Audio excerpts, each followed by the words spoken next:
एक बार की बात है।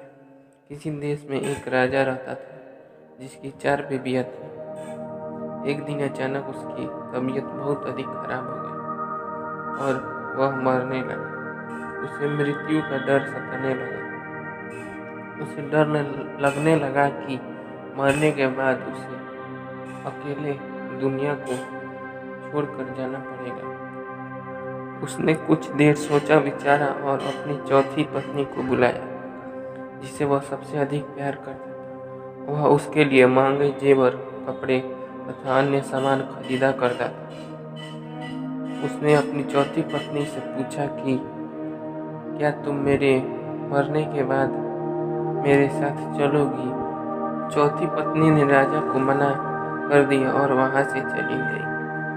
वह अपनी तीसरी पत्नी से भी बहुत अधिक प्यार करता था। राजा हरदम अपने साथ उसे लेकर दूसरे राज्यों में जाया करता था। वह हरदम अपनी तीसरी पत्नी की तारीफ किया करता था।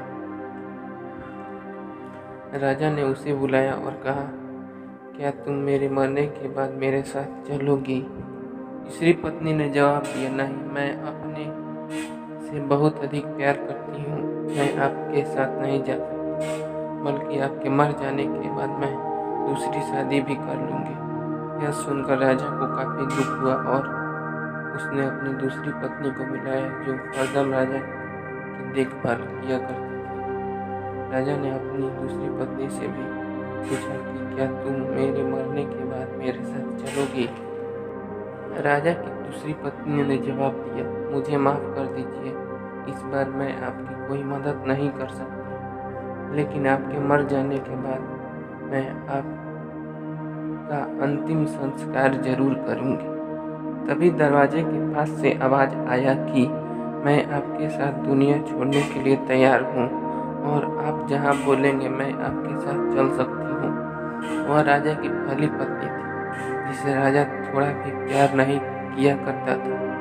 पहली पत्नी की बात सुनकर राजा बहुत अधिक शर्मिंदा हुआ और अपनी पहली पत्नी से माफ़ी मांगने लगा और कहा कि मुझे माफ़ कर दो, मैं तुम्हारी थोड़ी भी चिंता नहीं करता था जब मैं स्वस्थ था।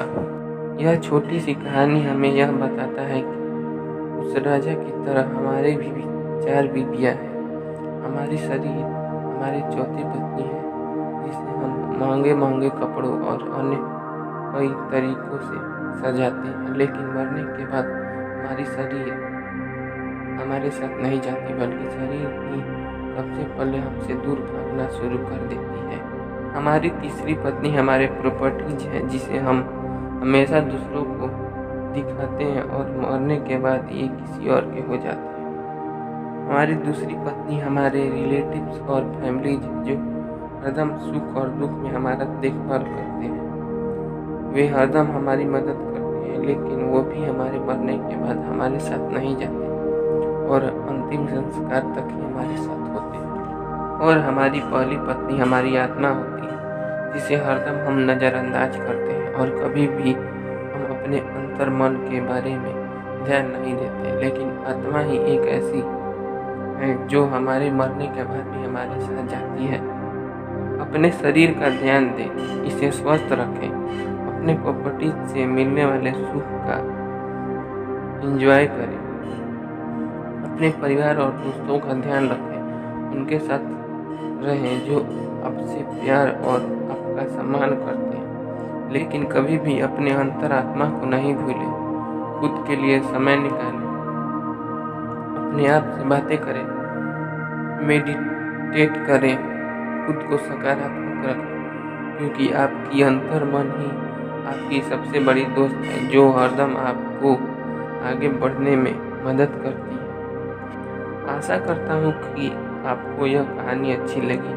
अगर आगे भी आप इसी तरह के कहानी सुनते रहना चाहते हैं तो हमारे चैनल को ज़रूर सब्सक्राइब करें।